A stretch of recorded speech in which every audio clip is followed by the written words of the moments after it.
Dear students, आज हम एक ऐसे चैप्टर को पढ़ने जा रहे हैं जो केवल इंग्लिश का चैप्टर नहीं बल्कि भारत के स्वतंत्रता संग्राम का एक मोटिवेशनल लेसन है। इस पाठ का नाम है इंडिगो, जिसे प्रसिद्ध लेखक लुईस फिशर ने लिखा है। यह अध्याय हमें महात्मा गांधी जी के चंपारण सत्याग्रह की कहानी बताता है। उस समय बिहार के चंपारण में अंग्रेज नील के किसानों को जबरदस्ती अपनी जमीन पर नील उगाने के लिए मजबूर करते थे और उनका शोषण करते थे। एक साधारण किसान राजकुमार शुक्ल गांधी जी से सहायता मांगता है।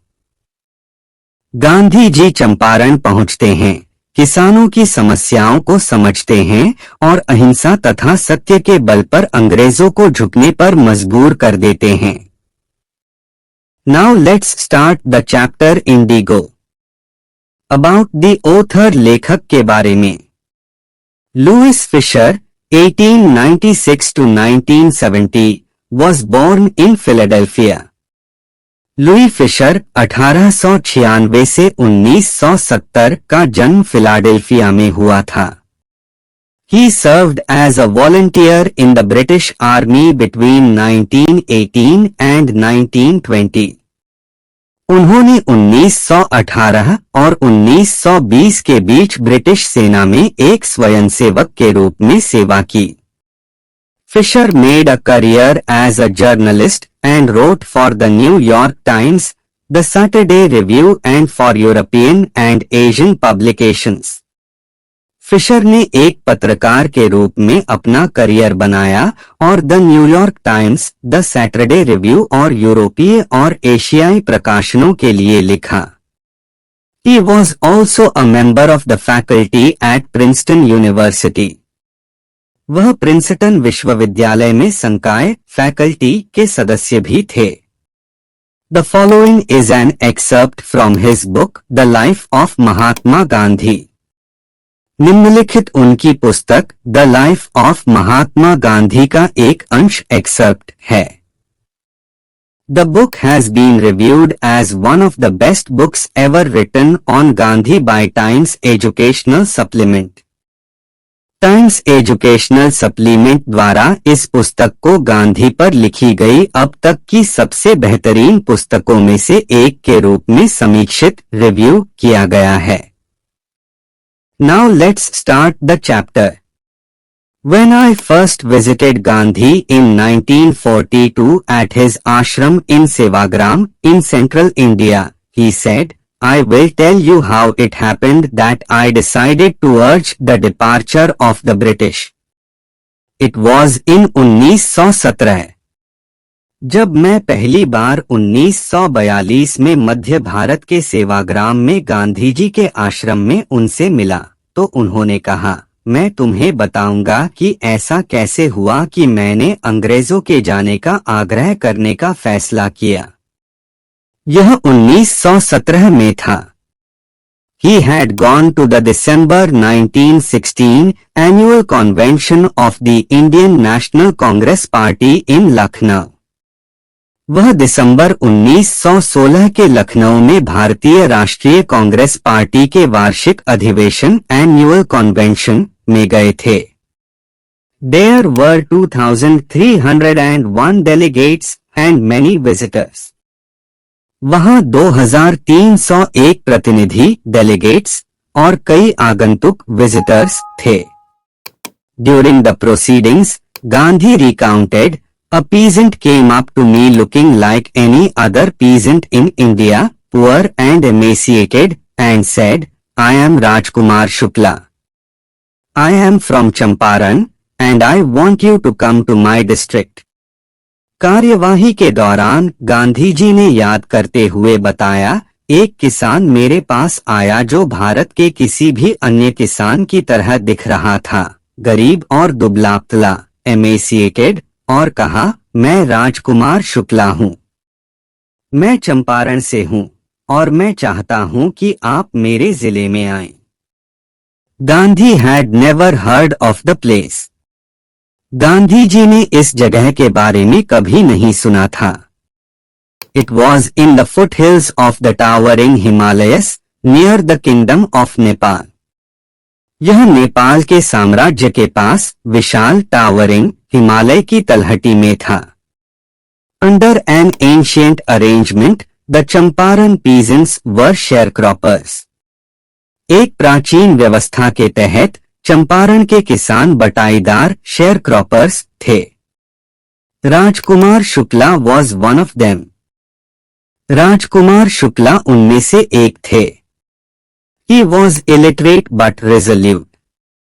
वह अनपढ़ थे लेकिन दृढ़निश्चयी resolute थे.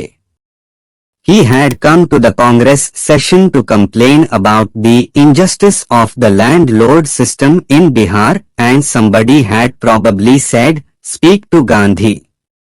वह बिहार में जमींदारी व्यवस्था के अन्याय के बारे में शिकायत करने के लिए कांग्रेस के सत्र में आए थे और किसी ने शायद कहा था, गांधी से बात करो. Gandhi told Shukla he had an appointment in Kanpur and was also committed to go to other parts of India. Gandhi ji ने शुक्ला से कहा कि उनकी कानपुर में एक मुलाकात तय है और वे भारत के अन्य हिस्सों में जाने के लिए भी प्रतिबद्ध कमिटेड हैं.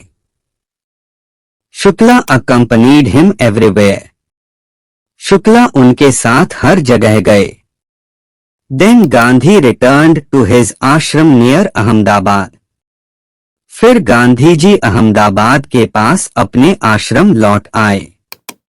Shukla followed him to the ashram. Shukla उनके पीछे पीछे आश्रम तक आ गए. For weeks he never left Gandhi's side. हफ्तों तक उन्होंने गांधी जी का साथ नहीं छोड़ा. Fix a date, he begged. एक तारीख तय कीजिए, उन्होंने रिक्वेस्ट की. Impressed by the sharecropper's tenacity and story, Gandhi said, "I have to be in Calcutta on such and such a date. Come and meet me and take me from there." बटाईदार की दृढ़ता और कहानी से प्रभावित होकर गांधी जी ने कहा, मुझे फलां तारीख को कलकत्ता में रहना है. आओ और मुझसे मिलो और मुझे वहां से ले जाओ. Months passed. महीने बीत गए. Shukla was sitting on his haunches at the appointed spot in Calcutta when Gandhi arrived. He waited till Gandhi was free. जब गांधी जी पहुंचे तो शुक्ला कलकत्ता में तय स्थान पर अपने घुटनों के बल बैठे हुए थे. उन्होंने गांधी जी के खाली होने तक इंतजार किया. Then the two of them boarded a train for the city of Patna in Bihar. फिर वे दोनों बिहार के पटना शहर के लिए एक ट्रेन में सवार हो गए. There Shukla led him to the house of a lawyer named Rajendra Prasad, who later became president of the Congress Party and of India. वहां शुक्ला उन्हें राजेंद्र प्रसाद नाम के एक वकील के घर ले गए जो बाद में कांग्रेस पार्टी और भारत के राष्ट्रपति बने. Rajendra Prasad was out of town, but the servants knew Shukla as a poor yeoman who pestered their master to help the indigo sharecroppers. Rajendra Prasad शहर से बाहर थे, लेकिन नौकर शुक्ला को एक गरीब किसान योमैन के रूप में जानते थे जो नील के बटाईदारों की मदद करने के लिए उनके मालिक को परेशान पेस्टर्ड करता रहता था. So they let him stay on the grounds with his companion, Gandhi, whom they took to be another peasant. इसलिए उन्होंने उसे अपने साथी गांधी, जिन्हें उन्होंने एक और किसान समझा, के साथ जमीन पर रहने की अनुमति दे दी. But Gandhi was not permitted to draw water from the well lest some drops from his bucket pollute the entire source. How did they know that he was not an untouchable? लेकिन गांधी जी को कुएं से पानी निकालने की अनुमति नहीं थी. कहीं ऐसा न हो कि उनकी बाल्टी से कुछ बूंदें पूरे स्रोत को दूषित पॉल्यूट कर दें. वे कैसे जानते कि गांधी जी अछूत अनटचेबल नहीं थे. Gandhi decided to go first to Muzaffarpur, which was Bharpur, which was en route to Champaran to obtain more complete information about conditions than Shukla was capable of imparting. Gandhi ji ने चंपारण के रास्ते में पड़ने वाले मुजफ्फरपुर जाने का फैसला किया ताकि उन परिस्थितियों के बारे में अधिक पूरी जानकारी प्राप्त की जा सके जिन्हें देने में शुक्ला असमर्थ थे. He accordingly sent a telegram to Professor J.B. Kriplani of the Arts College in Muzaffarpur, whom he had seen at Tagore's Shantiniketan School. उन्होंने तदनुसार मुजफ्फरपुर के आर्ट्स कॉलेज के प्रोफेसर J.B. कृपलानी को एक टेलीग्राम भेजा जिन्हें उन्होंने टैगोर के शांति निकेतन स्कूल में देखा था. The train arrived at midnight, 15th April 1917. Train 15 अप्रैल 1917 की आधी रात को पहुंची. Kripalani was waiting at the station with a large body of students.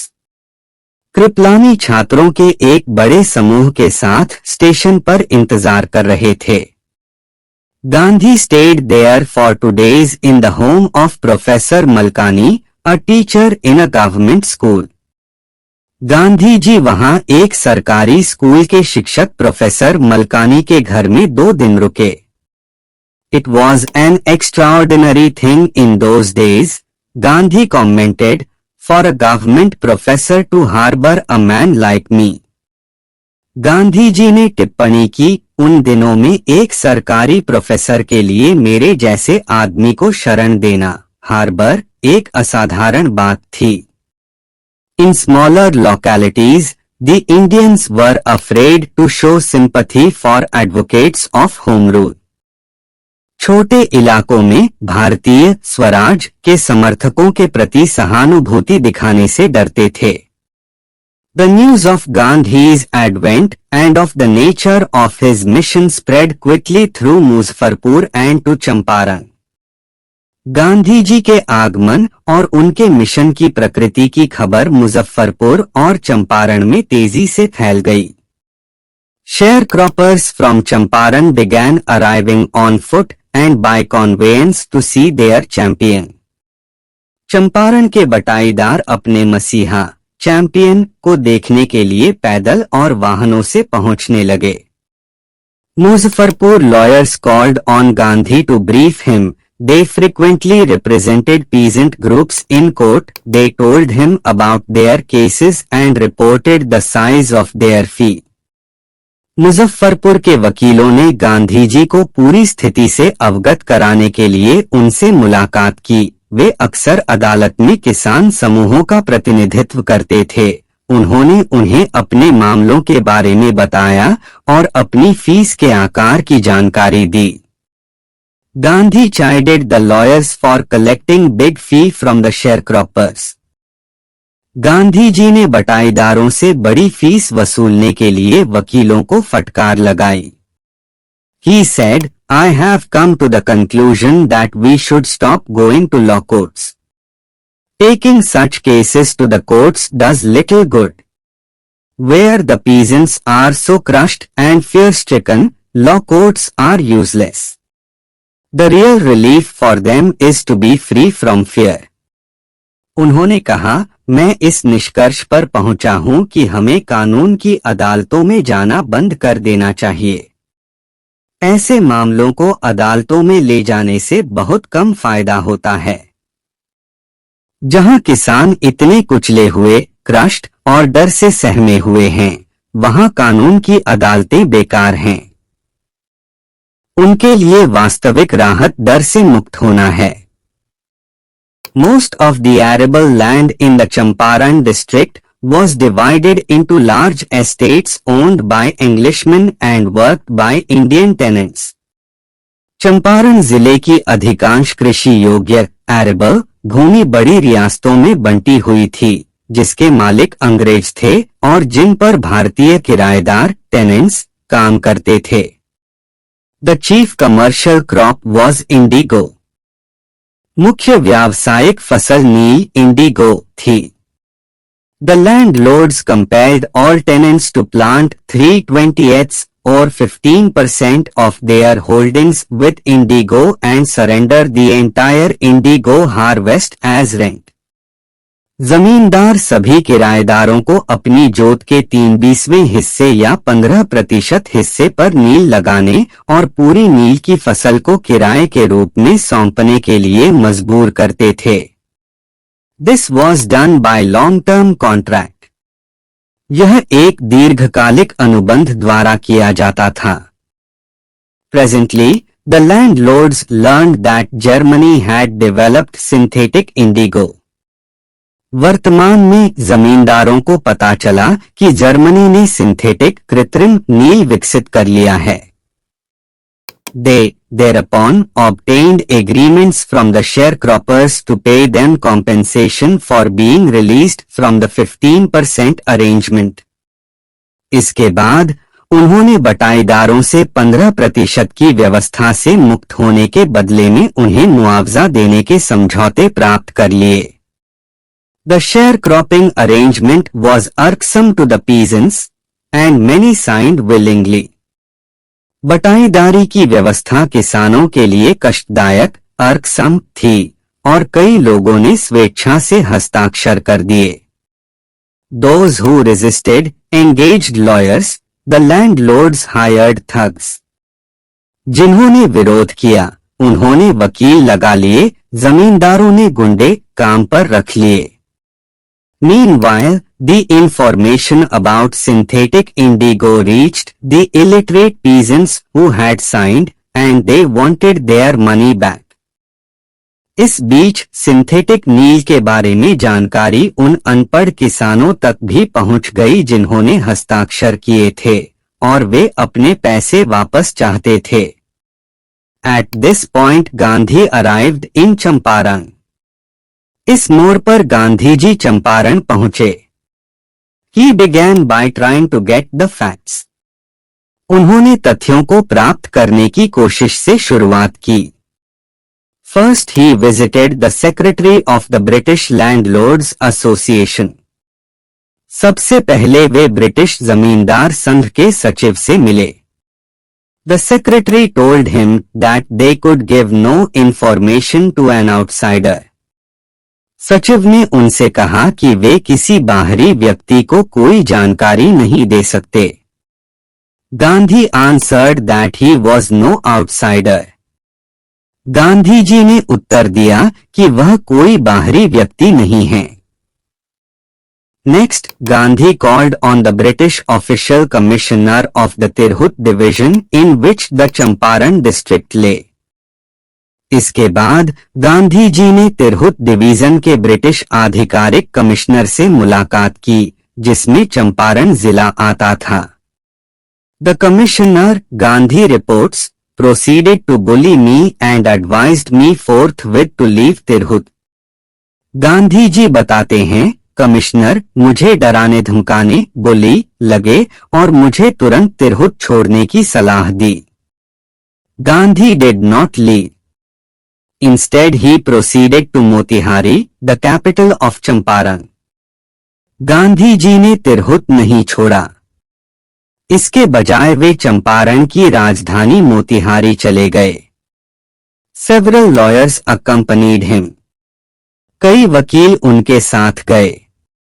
At the railway station, a vast multitude greeted Gandhi. Railway station पर एक विशाल जनसमूह मल्टीट्यूड ने गांधी जी का स्वागत किया. He went to a house and using it as headquarters, continued his investigations. वह एक घर में गए और उसे मुख्यालय के रूप में उपयोग करते हुए अपनी जांच जारी रखी. A report came in that a peasant had been maltreated in a nearby village. एक रिपोर्ट आई कि पास के एक गांव में एक किसान के साथ दुर्व्यवहार किया गया है. Gandhi decided to go and see. The next morning he started out on the back of an elephant. Gandhi ji ने जाकर देखने का फैसला किया. अगली सुबह वह एक हाथी की पीठ पर सवार होकर निकल पड़े. He had not proceeded far when the police superintendent's messenger overtook him and ordered him to return to town in his carriage. वह अभी दूर नहीं पहुंचे थे कि पुलिस अधीक्षक पुलिस सुपरिंटेंडेंट के संदेशवाहक ने उन्हें पीछे छोड़ दिया और उन्हें अपनी गाड़ी में शहर लौटने का आदेश दिया। गांधी कॉम्प्लाइड। गांधी जी ने आदेश का पालन किया। The messenger drove Gandhi home where he served him with an official notice to quit Champaran immediately. संदेशवाहक Gandhi ji को घर ले गया जहां उसने उन्हें तुरंत चंपारण छोड़ने का एक आधिकारिक नोटिस दिया। Gandhi signed a receipt for the notice and wrote on it that he would disobey the order. Gandhi ji ने नोटिस की रसीद पर हस्ताक्षर किए और उस पर लिखा कि वह इस आदेश की अवज्ञा करेंगे। In consequence, Gandhi received a summons to appear in court the next day. परिणामस्वरूप गांधी जी को अगले दिन अदालत में पेश होने का समन मिला। All night Gandhi remained awake. पूरी रात गांधी जी जागते रहे। He telegraphed Rajendra Prasad to come from Bihar with influential friends. उन्होंने राजेंद्र प्रसाद को प्रभावशाली दोस्तों के साथ बिहार से आने के लिए टेलीग्राम भेजा। He sent instructions to the ashram. He wired a full report to the viceroy. उन्होंने आश्रम में निर्देश भेजे। उन्होंने वायसराय को पूरी रिपोर्ट तार द्वारा भेजी। Morning found the town of Motihari black with peasants. सुबह मोतिहारी शहर किसानों से भर गया। They did not know Gandhi's record in South Africa. वे दक्षिण अफ्रीका में गांधी जी के रिकॉर्ड को नहीं जानते थे। They had merely heard that a Mahatma who wanted to help them was in trouble with the authorities. उन्होंने केवल इतना सुना था कि एक महात्मा जो उनकी मदद करना चाहता था अधिकारियों के साथ मुसीबत में था। Their spontaneous demonstration in thousands around the courthouse was the beginning of their liberation from fear of the British. अदालत के आसपास हजारों की संख्या में उनका सहज प्रदर्शन अंग्रेजों के डर से उनकी मुक्ति की शुरुआत थी। The officials felt powerless without Gandhi's cooperation. Gandhi ji के सहयोग के बिना अधिकारी खुद को लाचार महसूस कर रहे थे। He helped them regulate the crowd. He was polite and friendly. उन्होंने भीड़ को नियंत्रित करने में उनकी मदद की। वह विनम्र और मिलनसार थे। He was giving them concrete proof that their might, hitherto dreaded and unquestioned, could be challenged by Indians. वह उन्हें इस बात का ठोस सबूत दे रहे थे कि उनकी ताकत, जिसे अब तक डरावना और निर्विवाद माना जाता था, को भारतीयों द्वारा चुनौती दी जा सकती थी। The government was baffled. The prosecutor requested the judge to postpone the trial. Apparently, the authorities wished to consult their superiors. सरकार हैरान थी। सरकारी वकील ने जज से मुकदमे को स्थगित करने का अनुरोध किया। स्पष्ट रूप से अधिकारी अपने वरिष्ठों से परामर्श करना चाहते थे। Gandhi protested against the delay. Gandhi ji ने देरी का विरोध किया। He read a statement pleading guilty. उन्होंने दोष स्वीकार करते हुए एक बयान पढ़ा। He was involved, he told the court, in a conflict of duties, on the one hand, not to set a bad example as a lawbreaker, on the other hand, to render the humanitarian and national service for which he had come. उन्होंने अदालत को बताया कि वह कर्तव्यों के टकराव में थे, एक तरफ कानून तोड़ने वाले के रूप में एक बुरा उदाहरण स्थापित नहीं करना दूसरी तरफ मानवीय और राष्ट्रीय सेवा प्रदान करना जिसके लिए वह आए थे। He disregarded the order to leave, not for want of respect for lawful authority, but in obedience to the higher law of our being, the voice of conscience. He asked the penalty due. उन्होंने चले जाने के आदेश की अवहेलना की, वैध अधिकार के प्रति सम्मान की कमी के कारण नहीं, बल्कि हमारे अस्तित्व के उच्च कानून अंतरात्मा की आवाज के पालन में उन्होंने उचित दंड की मांग की। The magistrate announced that he would pronounce sentence after a 2-hour recess and asked Gandhi to furnish bail for those 120 minutes. Magistrate ने घोषणा की कि वह 2 घंटे के अवकाश के बाद सजा सुनाएंगे और गांधी जी से उन 120 मिनटों के लिए जमानत देने को कहा। गांधी रिफ्यूज्ड। द जज released him without bail. Gandhi ji ने इनकार कर दिया। जज ने उन्हें बिना जमानत के रिहा कर दिया। When the court reconvened, the judge said he would not deliver the judgment for several days. Meanwhile, he allowed Gandhi to remain at liberty. जब अदालत दोबारा शुरू हुई तो जज ने कहा कि वह कई दिनों तक फैसला नहीं सुनाएंगे। इस बीच उन्होंने गांधी जी को स्वतंत्र रहने की अनुमति दी। राजेंद्र प्रसाद, ब्रिज किशोर बाबू, मौलाना मजहरुल हक and several other prominent lawyers had arrived from Bihar. They conferred with Gandhi. Rajendra Prasad, Brij Kishore Babu, Maulana Mazharul हक और कई अन्य प्रमुख वकील बिहार से आ चुके थे। उन्होंने गांधी जी के साथ विचार विमर्श किया। What would they do if he was sentenced to prison? Gandhi asked. Gandhi ji ने पूछा कि यदि उन्हें जेल की सजा सुनाई गई तो वे क्या करेंगे? Why? The senior lawyer replied, they had come to advise and help him. If he went to jail, there would be nobody to advise and they would go home. वरिष्ठ वकील ने उत्तर दिया कि वे उन्हें सलाह देने और मदद करने आए थे। अगर वह जेल चले गए तो सलाह देने वाला कोई नहीं होगा और वे घर चले जाएंगे। What about the injustice to the sharecroppers? Gandhi demanded.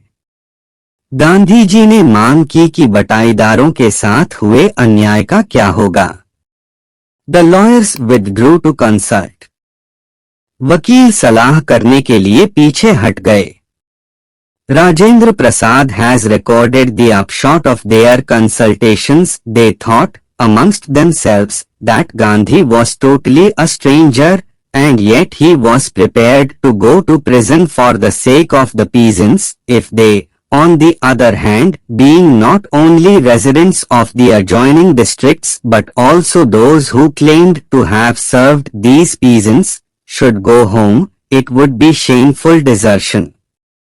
Rajendra Prasad ने उनके विचार विमर्श के निष्कर्ष को रिकॉर्ड किया है। उन्होंने आपस में सोचा कि गांधी पूरी तरह से एक अजनबी थे और फिर भी वे किसानों के लिए जेल जाने को तैयार थे यदि वे दूसरी ओर न केवल आसपास के जिलों के निवासी होने के नाते बल्कि उन किसानों की सेवा करने का दावा करने वाले होने के नाते भी घर चले जाते हैं तो यह शर्मनाक परित्याग होगा।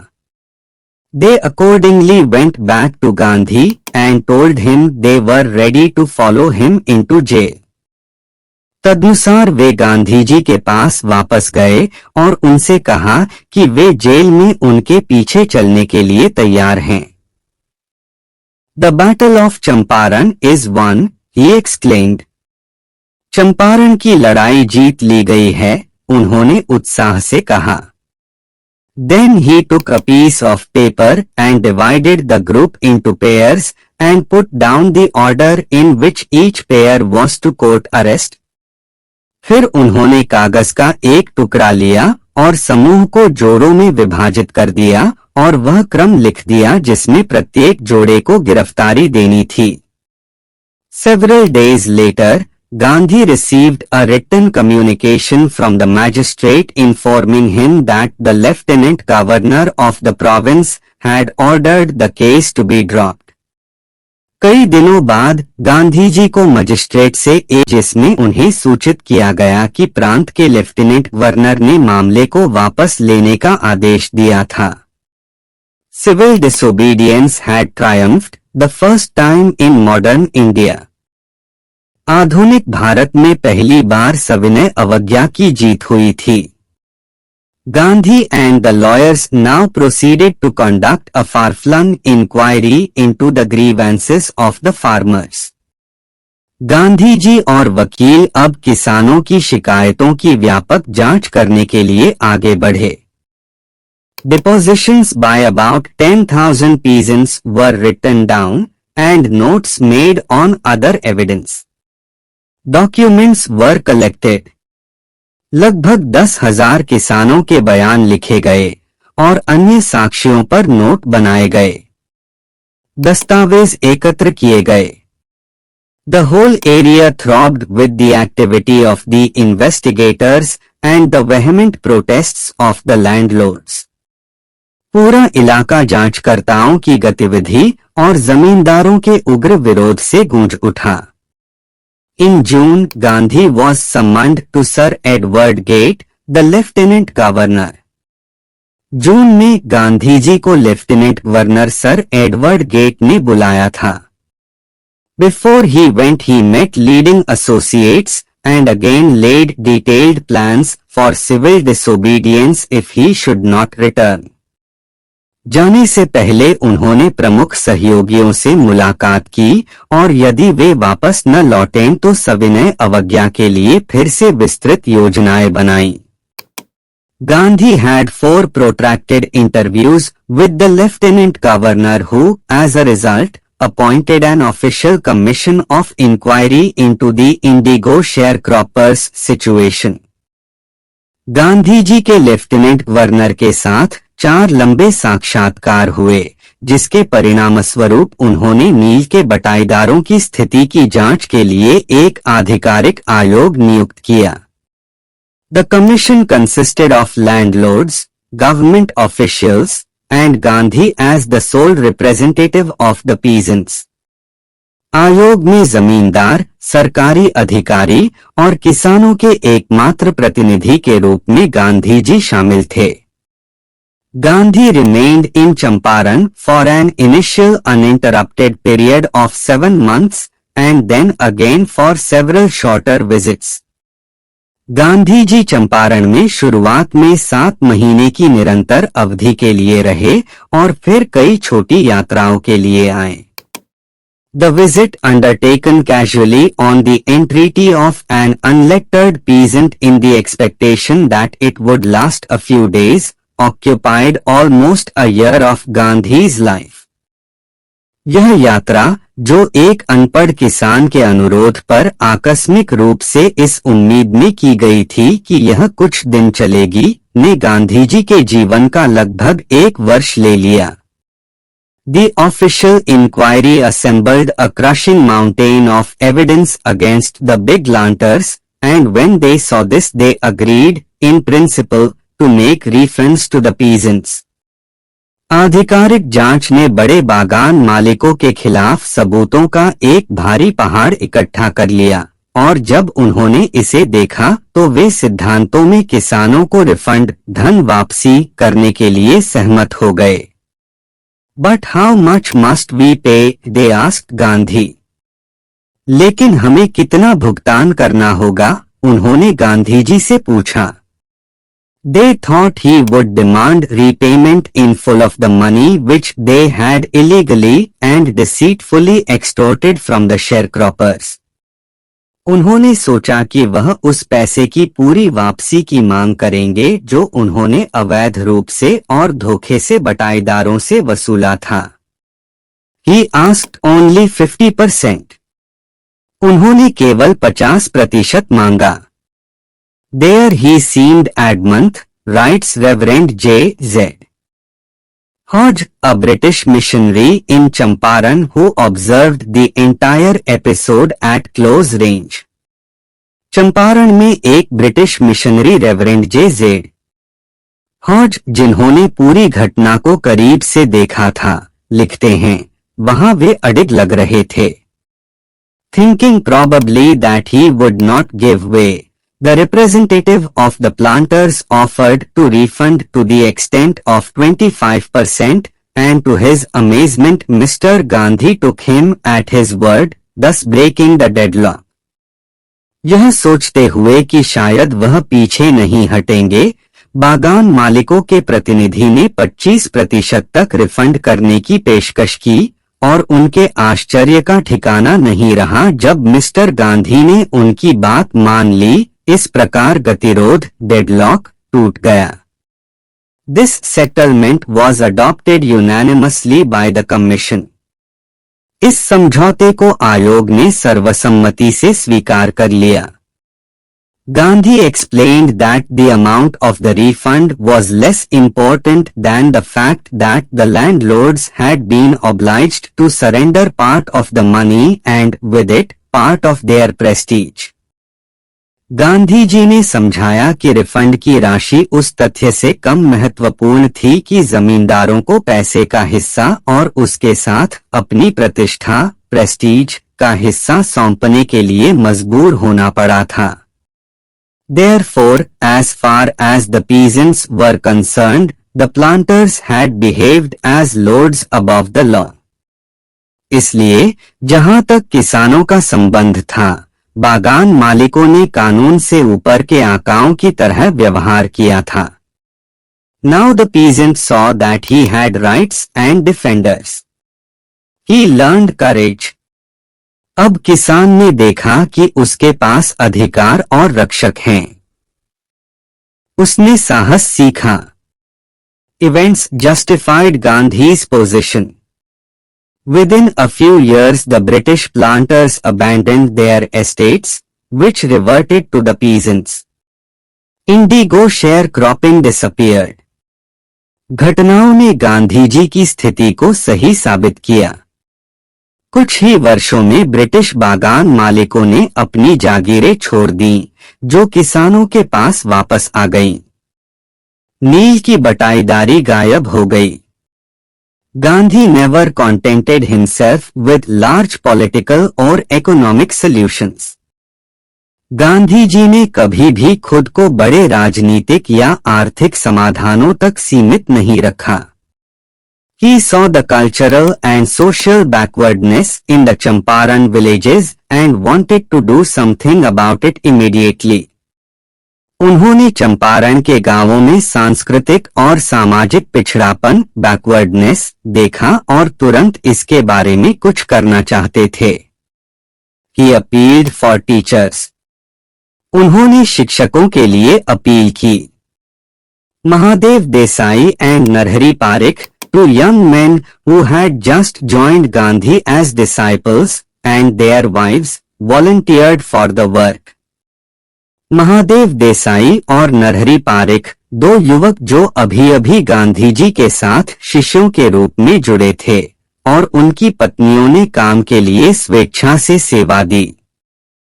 Several more came from Bombay, Pune and other distant parts of the land.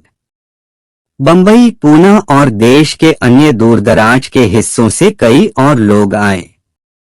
Devdas, Gandhi's youngest son, arrived from the ashram and so did Mrs. Gandhi. Gandhi ji के सबसे छोटे बेटे देवदास आश्रम से पहुंचे और श्रीमती गांधी, कस्तूरबा बाई भी आईं.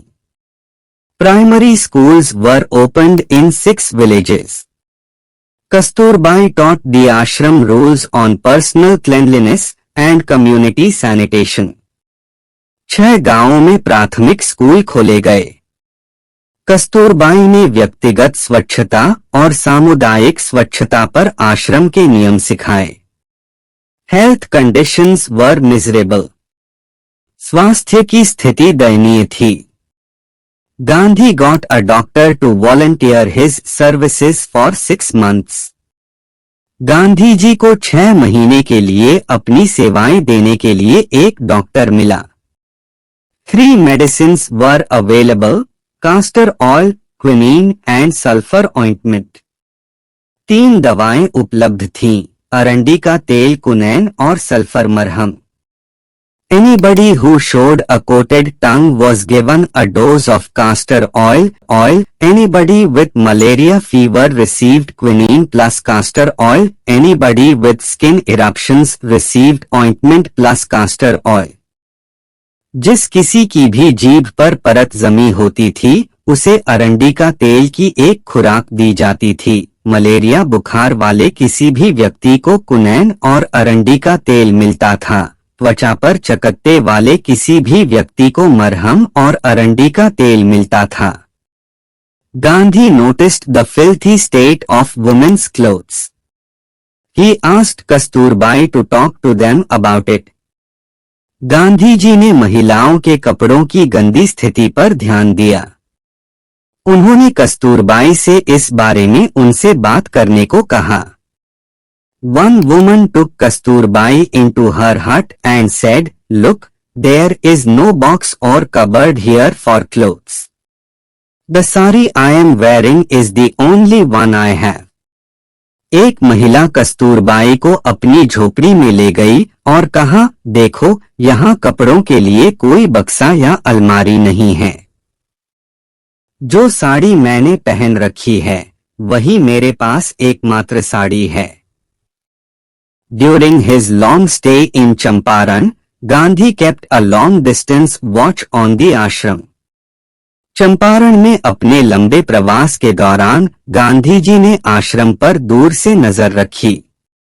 He sent regular instructions by mail and asked for financial accounts. वे डाक द्वारा नियमित निर्देश भेजते थे और वित्तीय खातों की मांग करते थे। Once he wrote to the residents that it was time to fill in the old latrine trenches and dig new ones, otherwise the old ones would begin to smell bad. एक बार उन्होंने निवासियों को लिखा कि यह पुराने शौचालय के गड्ढों लट्रीन ट्रेंचेस को भरने और नए गड्ढे खोदने का समय है, अन्यथा पुराने गड्ढों से बदबू आने लगेगी। The Champaran episode was a turning point in Gandhi's life. Champaran की घटना गांधी जी के जीवन का एक महत्वपूर्ण मोड़ थी। What I did, he explained, was a very ordinary thing. I declared that the British could not order me about in my own country. मैंने जो किया, उन्होंने समझाया, वह बहुत ही साधारण बात थी। मैंने घोषणा की कि अंग्रेज मुझे मेरे अपने देश में आदेश नहीं दे सकते। But Champaran did not begin as an act of defiance. It grew out of an attempt to alleviate the distress of large numbers of poor peasants. लेकिन चंपारण की शुरुआत अवज्ञा के कृत्य के रूप में नहीं हुई थी।